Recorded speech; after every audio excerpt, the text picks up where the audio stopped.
Diga amém, diga glória a Deus, queridos. Como tem sido batalha hoje gravar esse vídeo. Estamos aqui nos aproximando das quase 2h40 da manhã, no dia 28 de julho de 2016, para gravar, meu Deus, essa palavra, foco na palavra de Deus é o nome do nosso canal no YouTube, em nome de Jesus. Queridos, estamos aqui para falar um pouco da palavra de Deus, de trazer algo grande, de trazer experiências. Na verdade, isso aqui é uma conversa, né? Nós falamos de coisas que acontecem no dia a dia e hoje eu venho falar um pouquinho sobre estar sozinho no meio da multidão. São aqueles momentos que a gente mais precisa de alguém, mais precisa de uma palavra e parece que tudo some, parece que a gente não consegue entender palavra alguma. Realmente é estar sozinho no meio da multidão.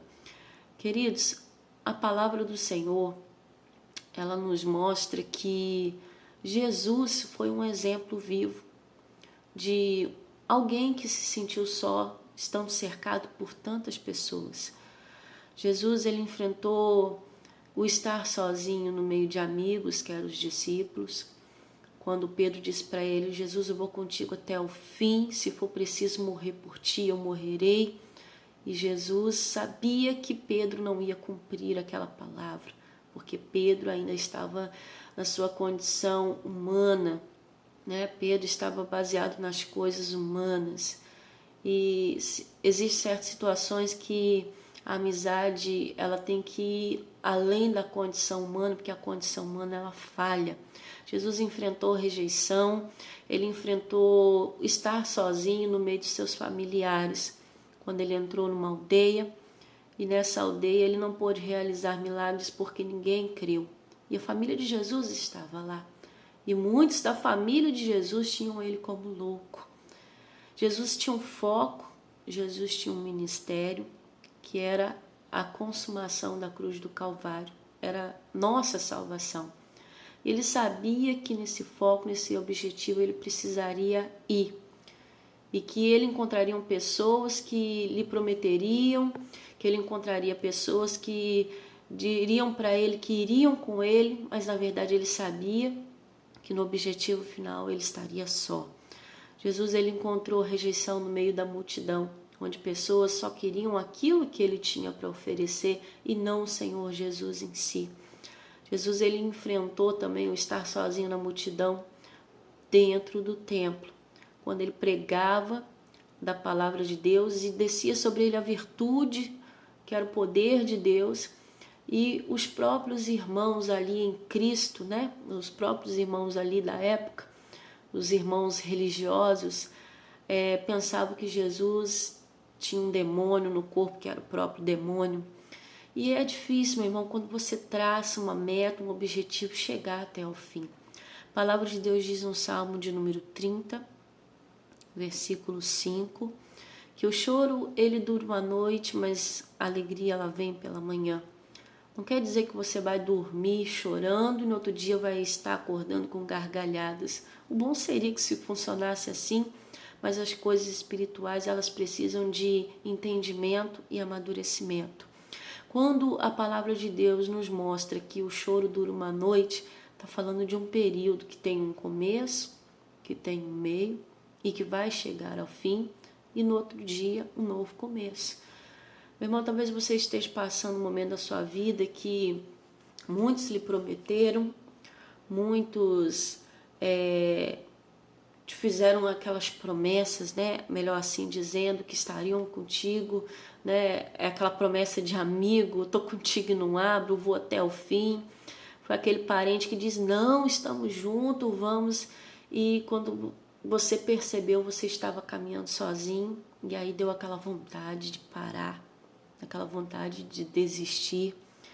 Pastor, eu enfrentei rejeição, o estar sozinho, né? Quando eu falo rejeição, é o estar sozinho no meio da multidão, talvez no meu trabalho, talvez você diga na escola, né? Talvez por eu ser diferente, pensar diferente, mas eu digo para você que você não é o único que passa por tais situações. Mas como Jesus, ele tinha uma meta estabelecida, ele tinha um alvo para cumprir, eu quero que você comece a pensar como Jesus. Ele não parou por causa de uma promessa que não se cumpriu. Ele não parou porque pessoas da própria família não acreditaram. Ele não parou porque os próprios da sua religião não acreditaram nele, julgaram ele. Jesus, ele sabia do objetivo que ele tinha para cumprir. Quando nós temos o entendimento daquilo que nós temos para cumprir, querido, nada nos para. Neste domingo eu estava pregando um pouquinho sobre a vida de Jabes. Jabes, nós sabemos que está lá em 1 Crônicas, capítulo 4, e sabemos que o Senhor Deus começa uma genealogia falando de fulano, que gerou ciclano, que gerou beltrano, e você já conhece ali, né, a própria Bíblia dita. E quando chega no capítulo 4, no versículo 9, simplesmente Deus para aquela contagem para falar de uma pessoa que teve um começo difícil, mas que não parou porque as coisas não começaram bem para ele. O Jabes, a própria Bíblia diz que a mãe dele o teve com dores, por isso o nome dele se chamou Jabes, porque foi tido no meio de dores. Mas a Bíblia começa dizendo também que Jabes foi mais ilustre que os seus irmãos. Eu até brinquei na igreja que nós devemos ser ilustres e não lustre, né? O lustre fica só de enfeite e depende dos outros para ascender. E o ilustre não, o ilustre ele se destaca, independente de alguém, independente de uma situação. E ali fala que Jabes foi mais ilustre que o próprio irmão, os próprios irmãos, né? Perdão. Então, queridos, eu quero te dizer que você precisa ser ilustre. Você precisa se destacar. Não é porque muitos pararam que você precisa parar, não é porque muitos prometeram ir contigo e ficaram na metade do caminho que você também tem que ficar. É necessário que você tenha um começo, um meio e chegue ao fim, que é o seu alvo, que é a alegria que vem ao amanhecer de um novo dia.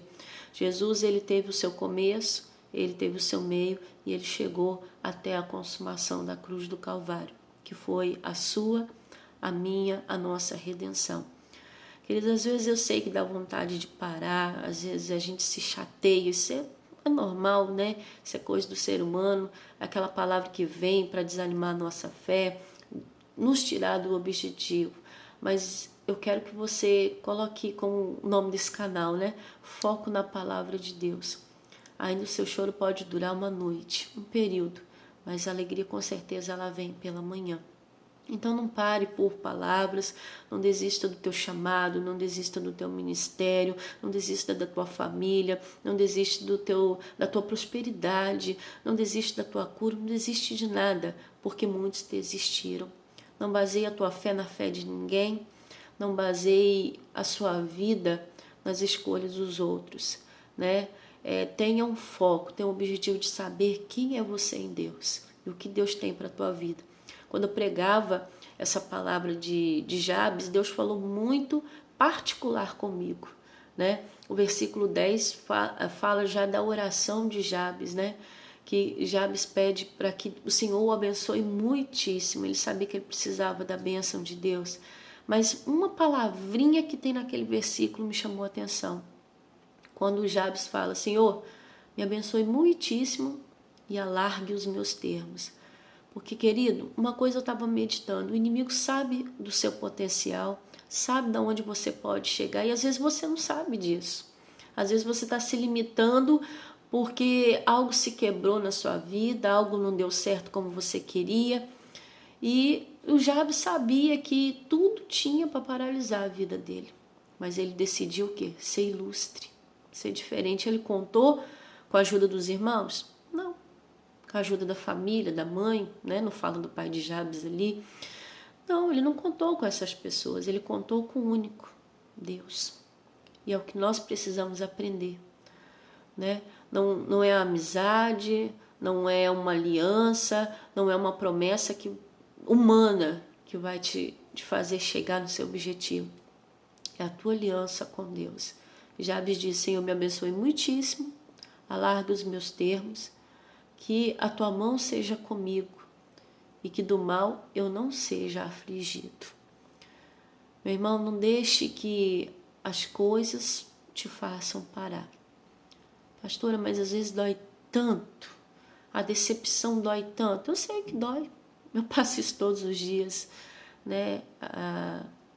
A gente, às vezes, encontra situações, encontra pessoas que às vezes a gente deposita tanta confiança, às vezes a gente deposita, né, tantos planos, tantos sonhos, e às vezes acaba dando errado. Isso aí é a vida, né?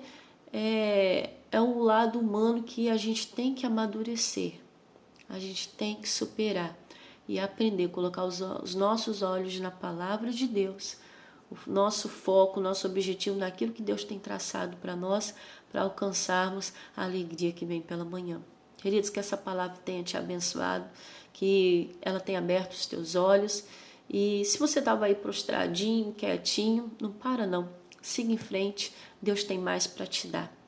Tem aí para frente muitos sonhos, muitos objetivos, muitos planos que eu tenho certeza que estavam aí engavetados e Deus está te despertando para você desengavetar e colocar em prática. Eu quero fazer parte do teu sucesso. Que o Senhor te abençoe em nome de Jesus. Até mais.